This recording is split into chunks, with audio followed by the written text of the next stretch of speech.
नमस्कार जय हिंद साथियों।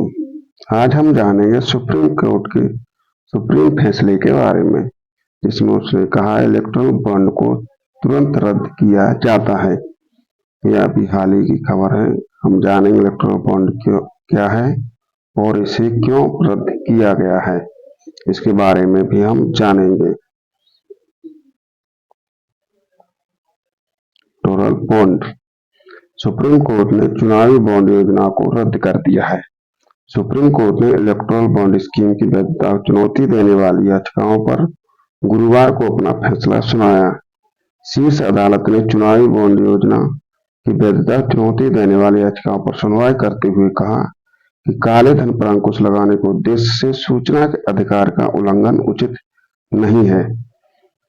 चुनावी बॉन्ड योजना सूचना के अधिकार और अभिव्यक्ति की आजादी का उल्लंघन है। राजनीतिक दलों के द्वारा फंडिंग की जानकारी उजागर न करना सूचना के अधिकार और अभिव्यक्ति के आजादी के उद्देश्य के विपरीत है। यह संविधान का अनुच्छेद 19(1)(a) के भी विपरीत है, जो कि हमारा एक संवैधानिक अधिकार है। अब आगे जानते हैं क्या कहा।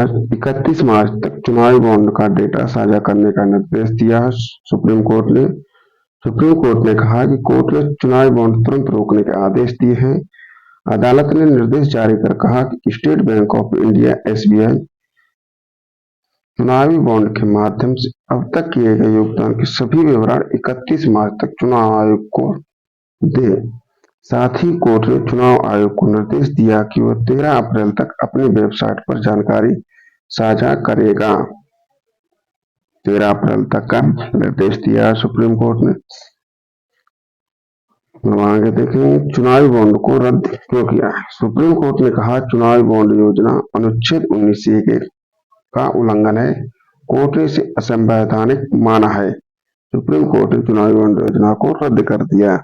अनुच्छेद 19(1)(a) में अभिव्यक्ति की आजादी और सूचना के अधिकार का और प्रेस की स्वतंत्रता का वर्णन किया गया है। ये बात ध्यान रखेंगे। आगे जानते हैं इलेक्टोरल बॉन्ड के बारे में। चुनावी बॉन्ड क्या है। इलेक्टोरल बॉन्ड या चुनावी बॉन्ड। भारत सरकार ने इलेक्टोरल बॉन्ड योजना की घोषणा 2017 में की थी। 2017 में की थी। इस योजना को सरकार ने 29 जनवरी 2018 को कानून लागू कर दिया था। आसान भाषा में इसे अगर हम समझे तो इलेक्टोरल बॉन्ड राजनीतिक दलों को चंदा देने का एक वित्तीय जरिया है। ये एक वचन पत्र की तरह है जिसे भारत का कोई भी नागरिक या कंपनी भारतीय स्टेट बैंक यानी कि SBI की चुनिंदा शाखाओं से खरीद सकता और अपनी पसंद के किसी भी राजनीतिक दल को गुमनाम तरीके से दान कर सकता है।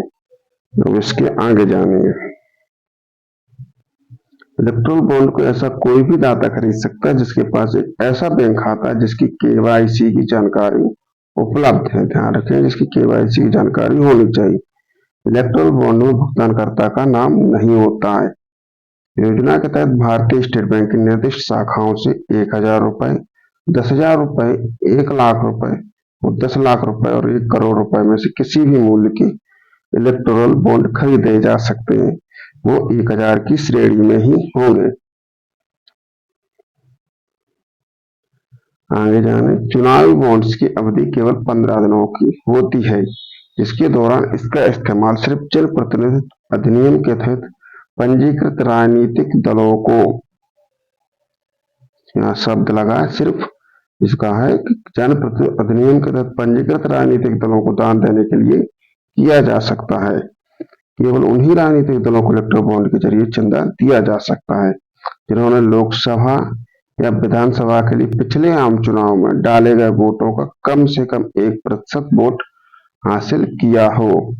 उन्हीं को चुनावी बॉन्ड्स से दान दिया जा सकता है। अब इसके आगे जाने योजना के तहत चुनावी बॉन्ड जनवरी, अप्रैल, जुलाई और अक्टूबर के महीनों में 10 दिनों की अवधि के लिए खरीद के लिए उपलब्ध कराए जाते हैं। इन्हें लोकसभा चुनाव के वर्ष में केंद्र सरकार द्वारा अधिसूचित 30 दिनों की अतिरिक्त अवधि के दौरान भी जारी किया जा सकता है। कैसे काम करते हैं चुनावी बॉन्ड। अब इसके बारे में जाने हम। चुनावी बॉन्ड कैसे काम करता है। इलेक्टोरल बॉन्ड को इस्तेमाल करना काफी आसान है। ये बॉन्ड 1,000 रुपए के मल्टीपल में पेश किए जाते हैं, जैसे कि 1,000 रुपए, 10,000 रुपए, 1,00,000 रुपए और 1 करोड़ की रेंज में हो सकते हैं। ये आपको एसबीआई कुछ शाखाओं पर आपको मिल जाते हैं। कोई भी डोनर जिसका केवाईसी कंप्लीट है, अकाउंट हो, इस तरह के बॉन्ड को खरीद सकते हो। बाद में इन्हें किसी भी राजनीतिक पार्टी को डोनेट किया जा सकता है। इसके बाद रिसीवर इसे कैश में कन्वर्ट कर सकता है। इसे कैश कराने के लिए पार्टी के वेरीफाइड अकाउंट का यूज किया जाता है। इलेक्टोरल बॉन्ड भी सिर्फ 15 दिनों के लिए वैलिड होते हैं। ध्यान रखेंगे, उसी पार्टी को दान दिया जा सकता है जो जनप्रतिनिधित्व अधिनियम की धारा के तहत जिसने आम लोकसभा चुनाव में, जो बीते लोकसभा चुनाव या विधानसभा चुनाव 1% वोट हासिल किए हों, उसी को ये दिए जा सकते हैं। इसे मिलता है इलेक्टोरल बॉन्ड। देश में जितने भी पंजीकृत राजनीतिक दल हैं, उन्हें ये बॉन्ड मिलता है, लेकिन इसके लिए शर्त यह है कि उस पार्टी को पिछले आम चुनाव में कम से कम 1% या उससे ज्यादा वोट मिले हों। ऐसी ही पंजीकृत पार्टी इलेक्टोरल बॉन्ड के जरिए चंदा पाने का हकदार होगी। सरकार के मुताबिक इलेक्टोरल बॉन्ड के जरिए ब्लैक मनी पर अंकुश लगेगा और चुनाव में चंदे के तौर पर दिए जाने वाली रकम का हिसाब किताब रखा जा सकेगा। इससे चुनावी फंडिंग में सुधार होगा। केंद्र सरकार ने अपने जवाबी हलफनामे में कहा कि चुनावी बॉन्ड योजना पारदर्शी है, पर ऐसा हो न सका। इसकी शुरुआत कभी 2017 में केंद्र सरकार ने इलेक्टोरल बॉन्ड स्कीम को फाइनेंस बिल के जरिए संसद में पेश किया था। फाइनेंस बिल यानी कि धन विधेयक के बारे में हम अगले वीडियो में जानेंगे।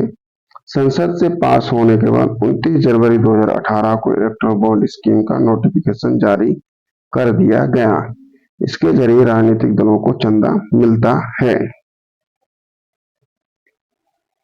इलेक्टोरल बॉन्ड पर कांग्रेस नेता जया ठाकुर, मार्क्सवादी कम्युनिस्ट पार्टी और NGO association for democratic reforms ADR समेत 4 लोगों ने याचिका दाखिल की। याचिकाकर्ता का कहना था कि इलेक्टोरल बॉन्ड के जरिए गुपचुप फंडिंग में पारदर्शिता को प्रभावित करती है। ये सूचना के अधिकार का भी उल्लंघन करती है। उनका कहना था कि इसमें शेल कंपनियों की तरफ से भी दान देने की अनुमति दी गई है। इलेक्टोरल बॉन्ड पर सुनवाई पिछले साल 31 अक्टूबर को शुरू हुई थी। सुनवाई के लिए चीफ जस्टिस डीवाई चंद्रचूड़ की बेंच में justice Sanjiv Khanna, justice B R. Gavai और जस्टिस जे.बी. पारदीवाला और जस्टिस मनोज मिश्रा शामिल हैं।